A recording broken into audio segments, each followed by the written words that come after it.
Hi, Lee Phillips here. I want to talk to you about passing a business on to your kids, the next generation. And you've spent your life building the business, and now you're getting to the end, and we hope you've got a kid or two that's interested in the business. If nobody's interested in the business, then you need to really look at selling it if possible. If you can't sell it, it is probably going to die when you die. It's your baby, and somebody else has got to raise the baby and take care of it. You want to make it as smooth as possible for the kids that come up and want to work in the business. The process would be that you're going to sell part of the business to them. You transfer part of the stock each year. In fact, I've got a number of friends who that's their retirement. They're selling the business to the kids slowly over their retirement years, and each year the kids get a little more stock, a little more ownership of the business. So it works well for the kids. If you're not going to give it to the kids, sell it and get any money you can any way you can.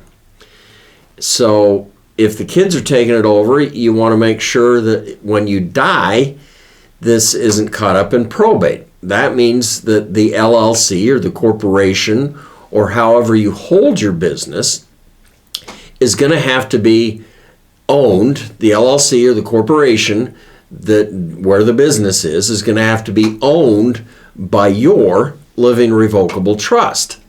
That way, when you die, the trustee, the guy who takes over ownership or management of all of the assets in the trust, will have the authority to come in, sign on behalf of the business, do whatever they have to, the same as you would be able to do it. So we need to make sure that the business, the company, is owned by the living revocable trust. If it's just you, then we need to have the trust in place anyway, and we need to make sure that the trust has access to all of the business accounts and everything else. It's not just your name on those accounts.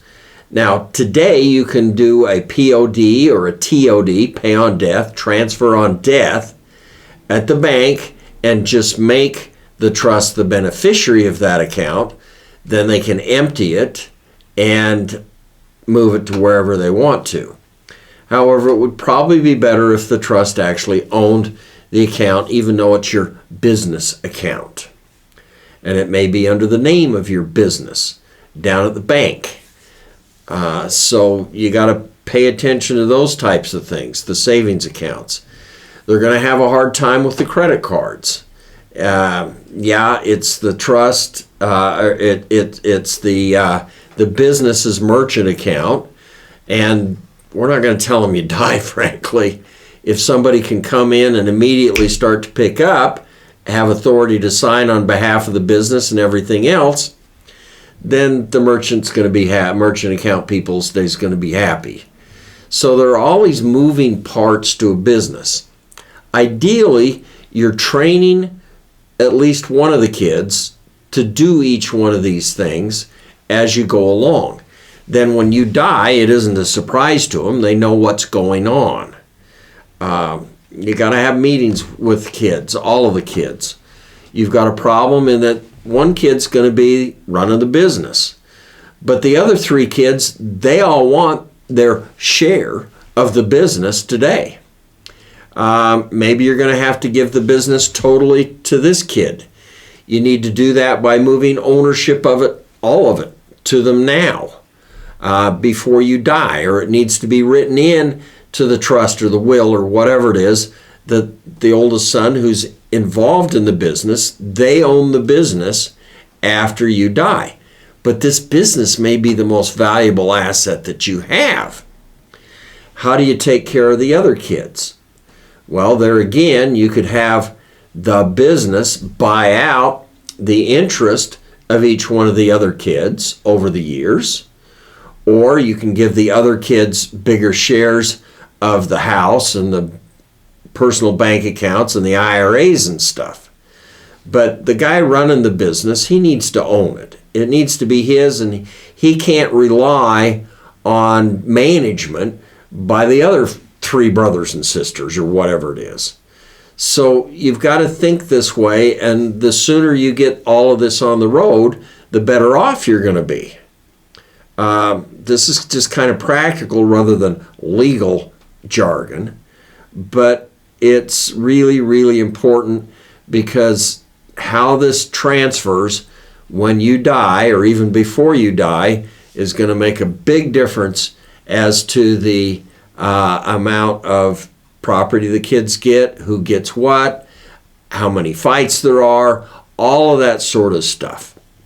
So think about it, plan for it. Now, there are tax advantages to having the business transfer ownership at your death. All assets that are transferred at your death get a step up in basis to the value on the day that you die. Your capital account or your equity in the business may be very low considering what the actual value of the business is. If the business is bought out or transferred, gifted to the kid before you die, they have to take your original equity in it. And if it transfers at your death, they would get a step up in value on the value of that business to the day, to the value it was on the day that you die. So you need to look at that too. How are we going to transfer it in the most tax efficient way? And that tax is income tax, and it's also estate tax. Even though the business, everything's not worth over $15 million, we're not going to pay any federal estate tax. Don't forget the step up in basis that the assets get if they transfer due to your death. So design it so that you get the maximum tax benefit. Use the trust. Yes, you have an LLC, but it needs to be owned by the trust. And just think about it, guys. How are we going to do this? Get my ebook, How to Use a Trust. That'll help explain some stuff. It's free. And then sit down with some sort of a person who knows something about this and design it out, because it could mean a lot of different a lot of money to the family, a lot less family fights. This can be a big deal. So think about it and prepare for it. I had a good friend who was a doctor. He died, no estate planning. His wife was a lawyer. And they had to probate the business, the doctor practice. And by the time they got it all probated and everything, it was basically worthless because all of the clients had gone bye-bye. They couldn't wait for another doctor to step in and take it over. They had to go find their doctor. So how it happens makes a huge difference as to what the ultimate outcome is. Think about it in advance. Let's get it all set up. Now don't forget to love us and like us and all of that sort of garbage. You can put your comments below. I answer them. Click below to get the How to Use a Trust ebook. And we will see you on the next round.